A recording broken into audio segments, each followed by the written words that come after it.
好，来继续来看这个客家偏乡学校在港国小，学生的人数无到100个人。这学校为着要鼓励学生来看册，培养着竞争力，特别针对着无同的年级，规划着专属的课程。学校的用心来得到教育部今年的阅读颁照奖。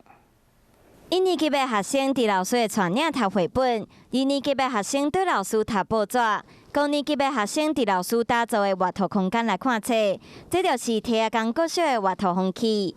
伫客家偏乡的提亚港国小，今年得到阅读颁照奖的肯定，上大的原因就是大位老师为学生提升阅读能力。 我们团队呢，群策群力，然后呢规划阅读整个阅读的计划，那包含从爱上阅读，然后喜欢阅读，进而能够创意阅读。